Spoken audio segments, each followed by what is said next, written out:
Secretary of Sundarbans House.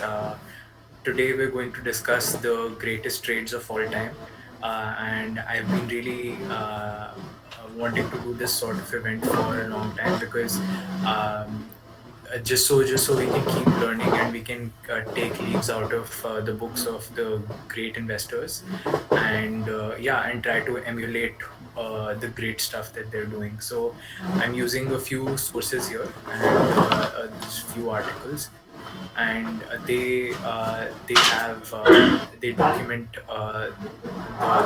the greatest trades of all time, and I'll just be using them as reference to present the screen, and I will be going over them one by one, and I'll tell you guys about them. So let me present my screen. Okay, so can you guys see my screen? Yes, sir. It's visible. Okay, cool. So let's talk about the Great Britain pound short that George Soros is very famous for. I think a lot of you may have already heard about it. So this is a story of the quantum fund, basically, and this is what basically led to George Soros being regarded as the man who broke the Bank of England. That's a nickname that he's gotten for this great trade. And actually,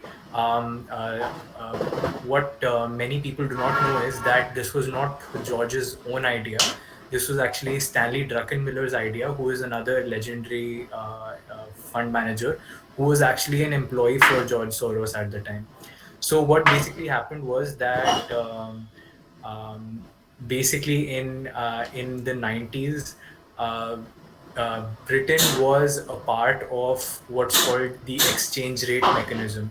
So the exchange rate mechanism was a sort of artificial way of pegging all the European currencies together in the eurozone, and obviously, like just from the get go, there's a reason we don't do it, because different currencies having different economies cannot be pegged together in and they in ratios, because their values, individual values, keep on fluctuating. Of course, today we have in the eurozone we have one currency, that's the euro, and obviously Britain's not a part of it, but in countries like Spain, France, Belgium, all of these countries have the euro. But the precursor to that was all of them had different currencies, um, and all of them were pegged as per ratios, like 1.5 is to 1, 1 is to 1. These were the kind of ratios that they were all pegged to against each other, and this was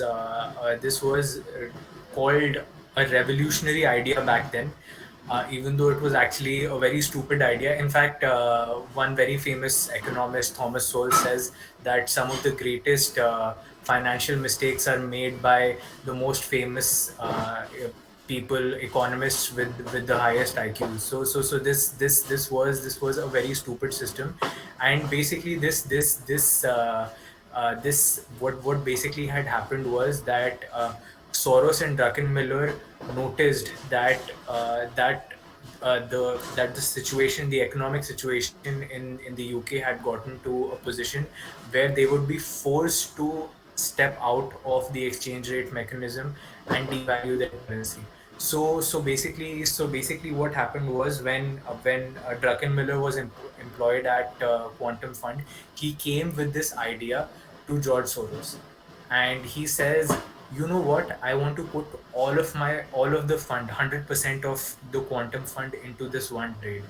And George Soros gave him a very ugly look. He looked at him like, and Druckenmiller was wondering what happened. Did he not understand my investment thesis?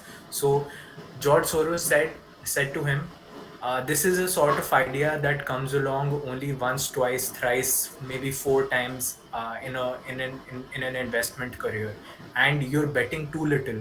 Don't put 100% of the fund in it. Put 200% of the fund in it." So what he basically means was that borrow as much as the fund is currently right now and put all of it into the trade. So they kept on buying uh, British pounds, and around, like, I think September 9 is the date. On September 9, they started to, hold on, let me share another tab. This has a little bit more info.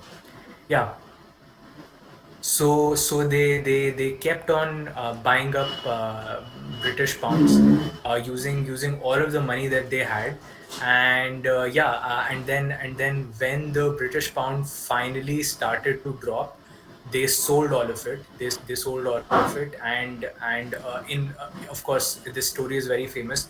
In one day, George Soros made $1 billion. So making $1 billion in a day obviously goes down in history as one of the greatest funds of all, greatest trades of all time.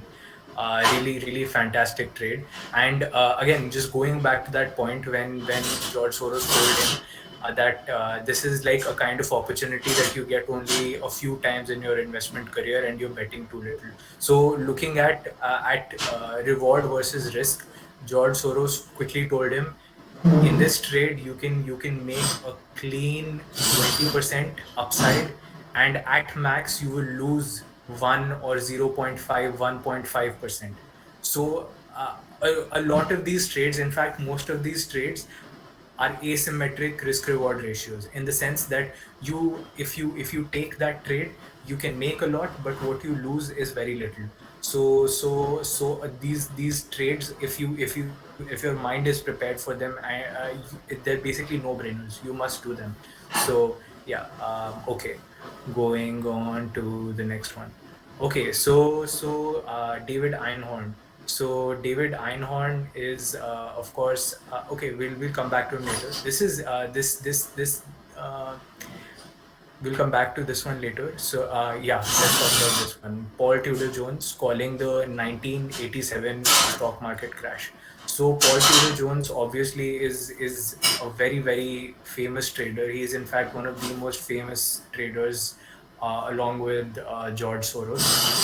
And yeah, back in 1987, he predicted the stock market crash.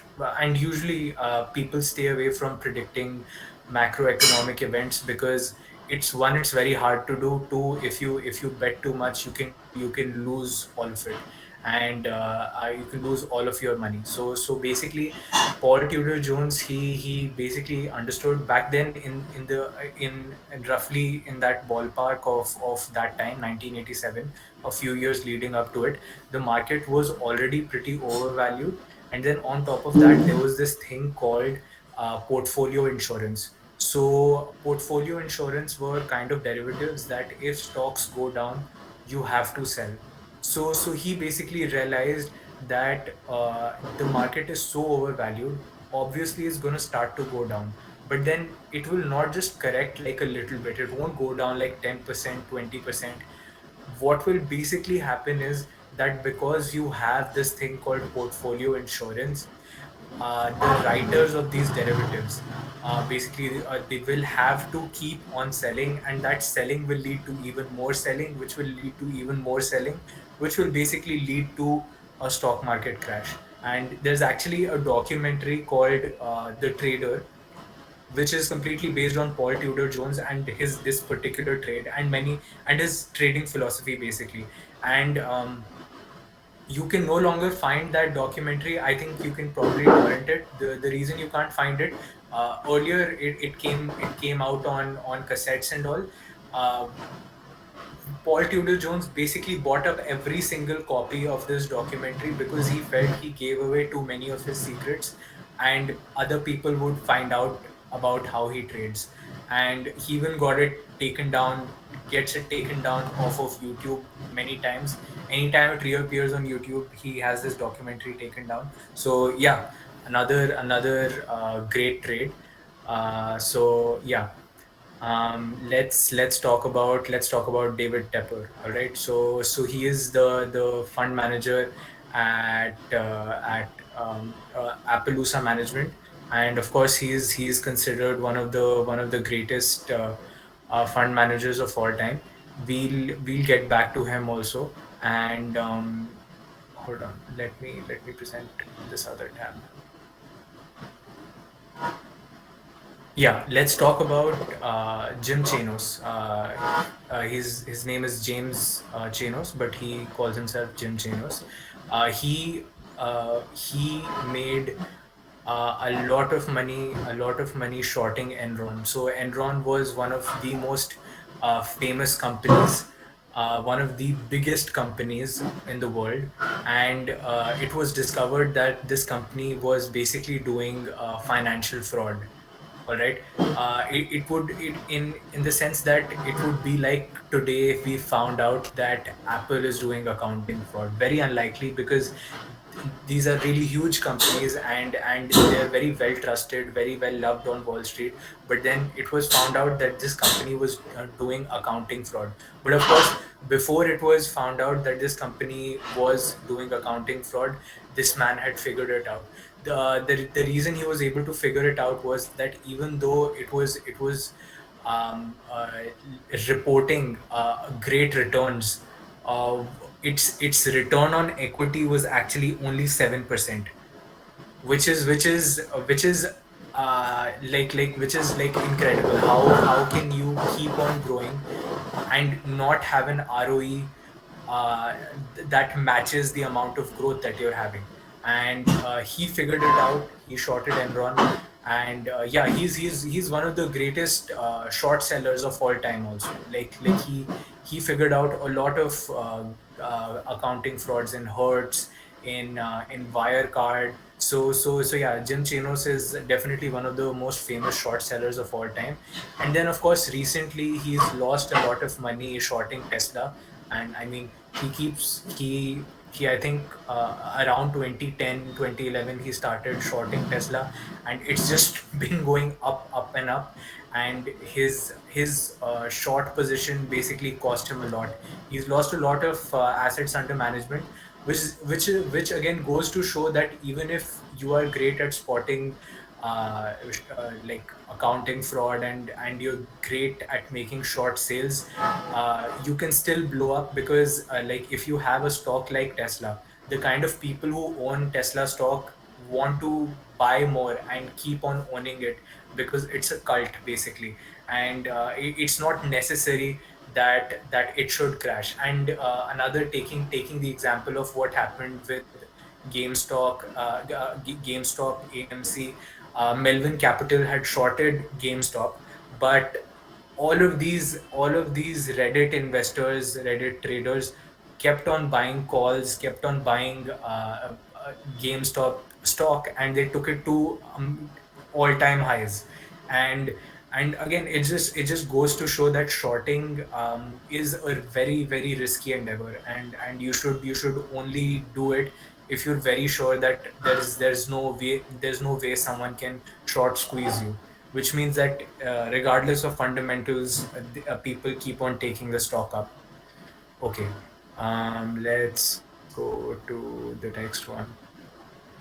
Yeah, John Templeton, one of the most legendary investors of all time. Like John Templeton basically started his investing career during World War II, and he basically borrowed a bunch of money, and by the time the war was over, he had made 5 times his money. So let's talk about how he got started in his career first, because that too is pretty amazing. So when the war was happening, obviously there's a lot of pessimism. So he is very famous for this quote called "Buy when there's blood on the streets." So basically, when you buy when there is maximum pessimism, you are basically doing the right thing, because often pessimism overshoots reality. All right. So he found great companies that were trading at a huge discount to their true value. Yeah, and so what he did was that he bought I think close to 100 companies, and he was looking for companies that were trading at less than $1. So if a stock went from $1 to $2, that would be double his money. Or if it went from $1 to $5, it would be 5 times his money. So he basically is a true contrarian, in the sense that he understands that in order to win, you have to stand out from the crowd. crowd. You have to do things differently. You have to, in fact, be the black sheep. Like you have to be completely do the exact opposite of what the crowd is doing. So that's how he got started off in his career, and of course he has a great track record. Okay, going to this particular trade. So this is him shorting the internet bubble. So this is at the age of 88. So like just goes to show that even in at such ages, like we'll also talk about Warren Buffett's Apple trade, which was very recent. Even at such an age, he was able to find such a fantastic trade. So basically, what happened was that in the 2000s, there were a lot of high flying tech stocks, like companies like, say, for example, pets.com, like all sorts of nonsense companies that were trading at crazy valuations. And there was a real mania in the market, and that was the reason that they were trading at such high multiples. And of course, he knew that the people who are running these companies know what a shit show it is, what's going on for real. So in the US, there's this law that when you IPO a company, there's a lock-in. All right, so there's a 6 month lockup. So let's say Utkarsh and I start an internet company. It gets a crazy valuation. We take it to IPO, and it's trading at $10 billion. But then we know that we don't have the earnings to justify it. We don't have real revenues, lasting margins. So obviously, what the insiders will want to do is cash out. All right, like if the company is, if the world is giving it a shit company a $10 billion valuation, of course he and I would want to cash out, like sell our shares and get out of it. So he understood that a lot of these companies are truly horrible businesses, getting like crazy maniac valuations. So after those 6 months, the insiders will basically want to sell. And what will happen when the insiders sell? The stock is going to go down, and in fact it's going to crash when the world finds out that the insiders are basically jumping ship, and they will also want to sell that stock. So he shorted these internet stocks in the 2000s, and of course uh, goes in the history books as one of the greatest trades of all time, of course. And yeah, John Paulson. So we're going to talk about a bunch of people who shorted the subprime real estate market in 2008. So there's even a very famous movie called The Big Short on this, which has got Christopher Nolan. Lots of sorry, not not Christopher Nolan, Christian Bale, who played Michael Burry, who is also another legendary investor who shorted the real estate market in 2008. So again, what was basically happening was that these banks had were basically, yeah, Ryan Gosling is there also. Yeah, lots of famous people in that movie. So the banks were basically giving out loans at unsustainable terms. Basically, anybody who would walk in for a loan, they would give that person a loan. And the reason was, okay, like if it's your own money, right? If you're risking your own money, you will not give a loan to someone who's not likely to pay back without collateral, without somebody without a good income. So that's what basically banks do. Like when you go to apply for a loan, they check your credit worthiness through various proxies. They might check your credit score, they might check your salary slip, whatever, your collateral. So basically, what was happening was that these institutions, all right, they were giving out loans to absolute like people who could not pay back at all right, and they were basically packaging these loans up and then selling it to institutions, to hedge funds, basically, who would buy up the value of that loan at a fraction of that value, give the money to the bank right now, and then take on the risk of collecting that loan later on. So that was basically what was happening. in the real estate market in the US. So then of course it continued to work for some time, and the reason it continued to work for some time was that they had this hypothesis that nobody really defaults on the home payment. Okay, so if somebody buys a house, it's definitely the most important purchase of their life, and they would not want to lose their home. They would make ends meet and somehow pay that EMI, pay that loan payment for the house, because they would not want to end up homeless. So it continued to work for some time, but then the banks kept on giving out riskier and riskier loans to riskier individuals who had no capacity to pay back, and of course eventually it all had to blow up. And of course, before the blow up, what basically happened was that a lot of people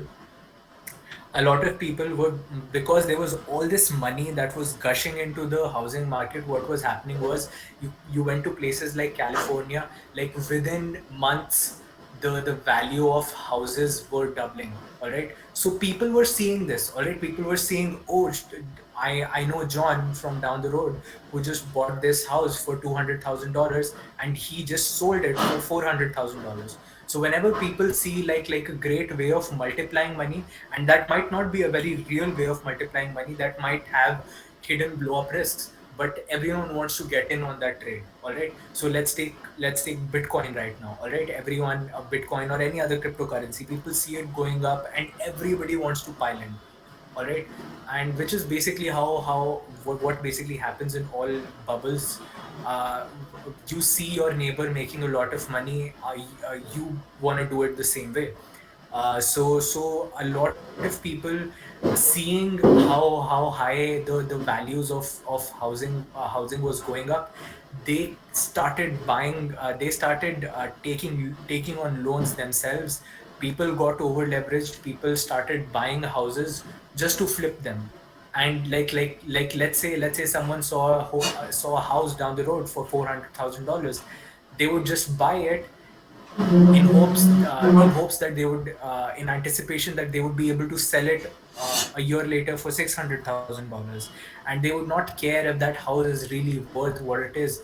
And that led to artificially inflated housing prices across America. And so basically what happened was that there were a bunch of people who were watching this. John Paulson was one of them. Michael Burry was one of them. um, uh, there's one more guy. There's one more very, very, very famous guy, Kyle Bass. So there was Kyle Bass. He was watching it. So what these guys did was they shorted the housing market, and yeah, it did blow up in 2008, 2009, and these people made a lot of money. And of course, what was happening in the housing market led to a recession that not only affected the United States, it cascaded around the world. So just goes to show what the risks of leverage and taking on debt are. So, but yeah, like anytime there is stupidity in the world, you can harness it to create upside for yourself. I mean, of course, I'm not saying go do something unethical, but I'm saying anytime you see such stupidity in the world, it can definitely be used to make money. So, okay, going on to the next one. Okay. Again, John Paulson. He's just a great macro investor.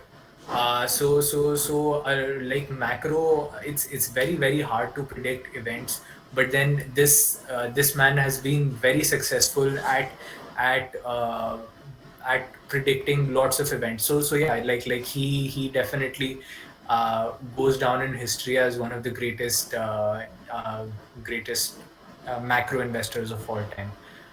Okay, Kyle Bass. Again, this guy also. And if I'm not wrong, he basically had a $30 million fund, and by the time the whole subprime mortgage market thing was over, his fund was $2 billion. So in 2 years, from 2007 to 2009, he turned $30 million into $2 billion. So that's like That's like quick maths. Who wants to do it? How many times his money is that? Um, yeah, of course, yeah, one of this opportunity was because again, the way derivatives work are, um, uh, it's like the odds game in a horse race, or like in a sports game. So usually, like if you go to a race course, the slowest horse, right, will have odds like 10 to 1, 5 to 1, because nobody expects that horse to ever win. But then if you have some sort of information that tells you, okay, like the slowest horse is going to win today, like of course you stand to make 10 times your money. And like casinos happily give away those odds, because they know that the slowest fattest horse isn't going to win the race. So just like that, when these people were taking on these trades, say against Goldman Sachs or Citibank, they very happily wrote those derivatives, those credit default swaps for these people, because they did not expect the housing market to collapse at all. Like for example, if you've seen that movie, if you've seen The Big Short, so when Michael Burry goes to Goldman Sachs's office, when goes to Deutsche's office, they're like laughing him out of the conference room. Like this idiot is going to pay us hundreds of millions of dollars to short the housing market, and it's never going to crash. So they thought it was so safe, it's never going to crash, but it was going to crash. So of course these people stood to make great amounts of money. So yeah. Okay, this one is a little bit controversial. So this is Andrew Hall. He used to work for Citibank, and yeah, he had this oil trade. All right, so I really do not know much about it, and he does not reveal much about it. But what he basically says is, and I mean it's mumbo jumbo to me, so I don't want to like opine too much on that. But then he says that if there are cycles in business, just like there are waves in physics, uh, maybe my knowledge of physics and math can help me time what's going to happen in the oil market. He was eventually right. A lot of people make these predictions, but they're right and wrong all the time. And his reasoning to me is not very clear. I think he's being very evasive himself.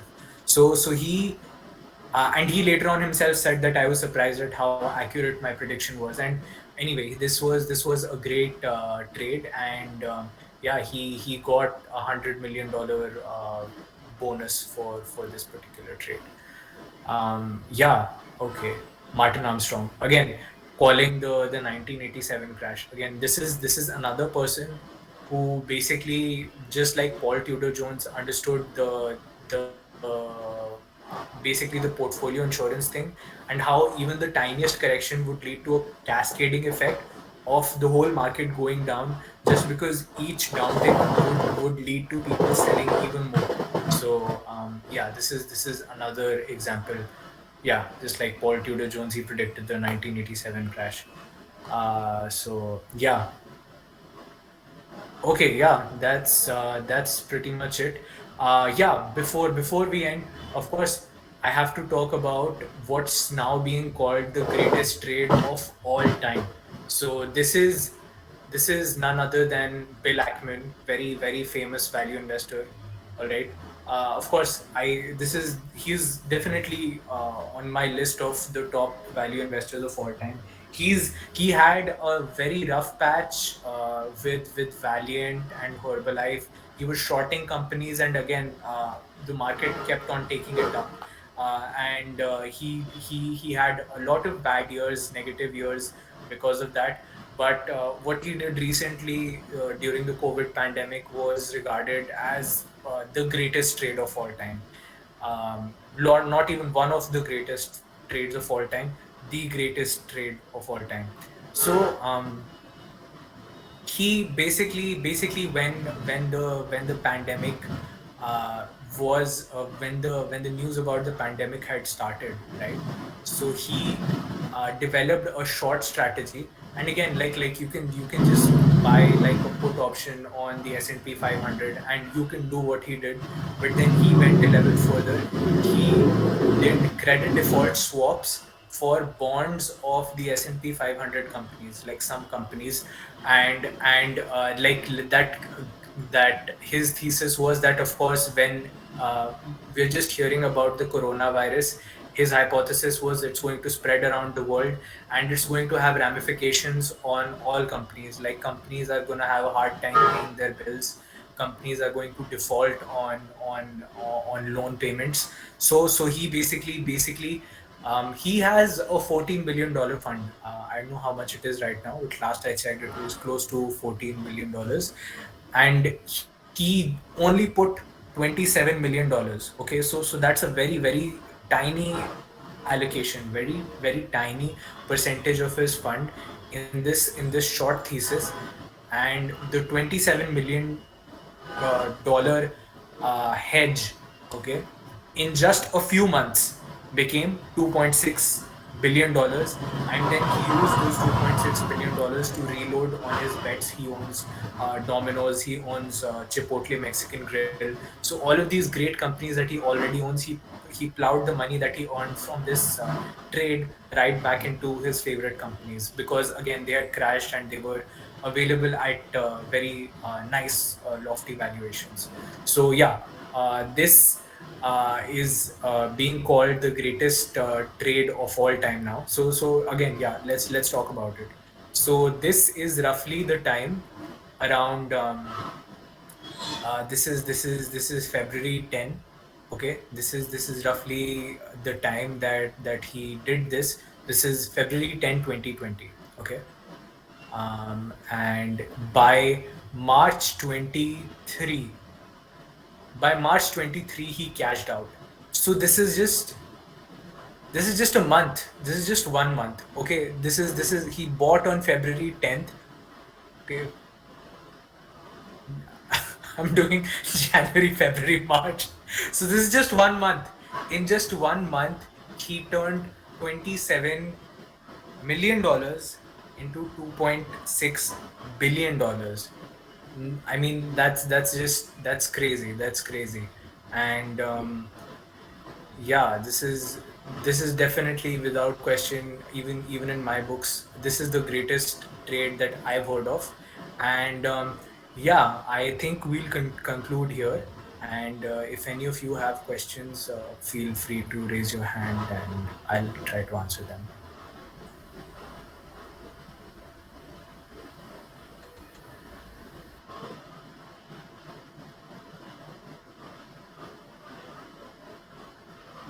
Okay, so if there are no questions, we'll just end this event right here. Okay, I think Vinay Kumar has a question. Vinay, do you want to unmute and ask your question?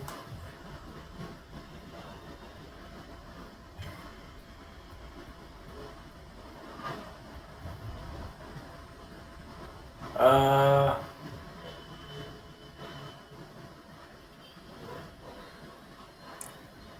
okay. Any questions? Okay, Maybe so he's typing his message. Yeah. okay, let's see.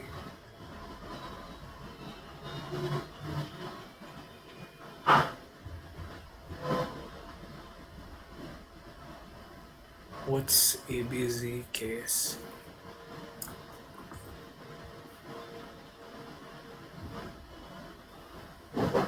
There's always a disclaimer here. We are. Yeah, I think I during this session I quite a few times repeated the risks of shorting. So of course, like, in shorting, you have basically limitless downside. So if the stock keeps on going up, you still have to keep on paying your premiums, and after a certain level you might be forced out of your position. Just basically what happened to Jim Chanos shorting Tesla. He basically lost his shorting Tesla. Abg Shipyard. Let's see what's Abg Shipyard. Well, that ABG got in news today, I guess. It's like a Okay, new, is it publicly listed? basically it's a new fraud case which has been discovered by CBI, and they have been listed as a NPA in 2016, and their case has been now solved, sort of. And it shows that Okay, the stock is not. yeah, and it shows that they have done a fraud of like total concluding of Kingfisher owner Vijay Mallya plus Nirav Modi combined whatever they have this money. This loan company has done the fraud of that much. They have yeah, and they have what we can say, they have thugged the bank, like 28 banks have been uh Duped. yeah, matlab, yep, yeah, that's the word. Involved, yeah. So it's a good case. Cool, cool. I just saw this in today's newspaper, and I was like excited. Wow, new news. Vinay, I wish it was listed, but it's I not wish listed. I wasn't. If it is listed, I wouldn't have you know invested in Oh, it. and Whoever has, and it's hold on, one sec. I guess it's like what's that, money heist Bitcoin Uh, crypto, which got disappeared within night.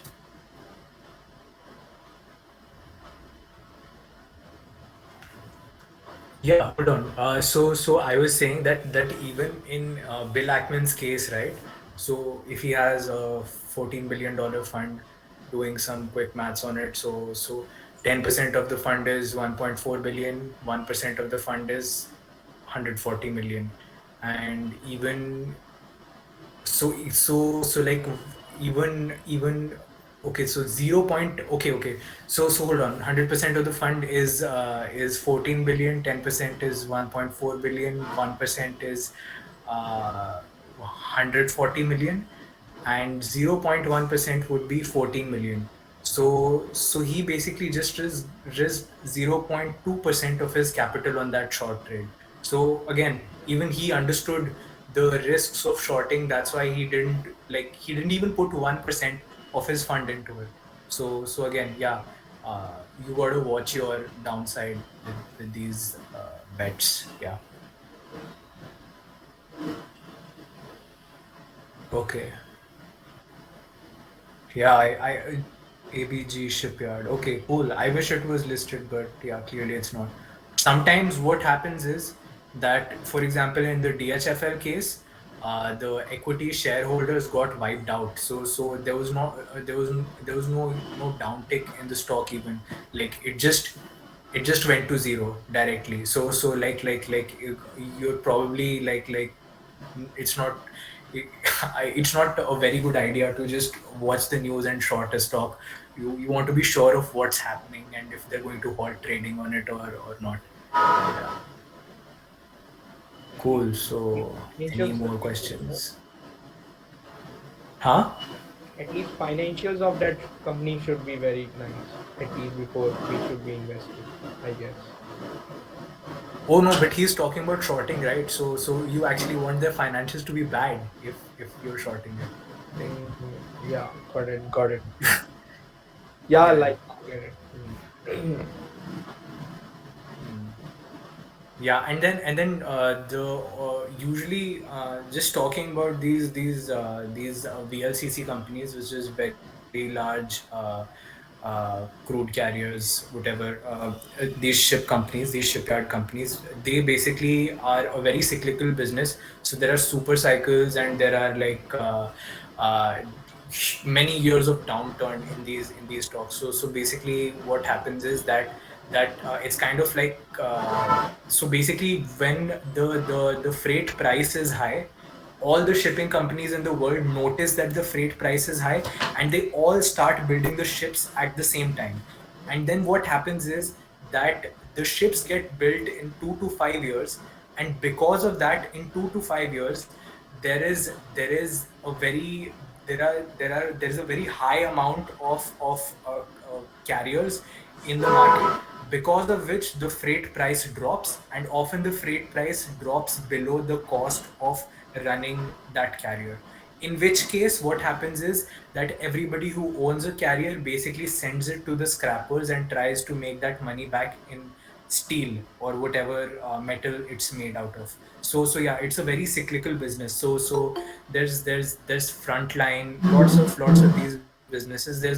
You can make money in cyclicals, but you have to watch for up cycles and down cycles in these stocks.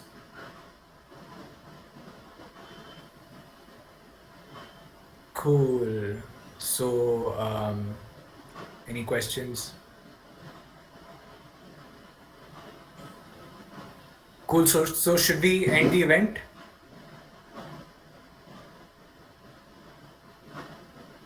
Cool. So, Celine, Utkarsh, any of you want to say anything? You can say it. I'm done here, and then we can end the meet. Okay. Thank you, guys. Yeah, thank you all for joining. We'll be sharing lead form, so if please fill that form.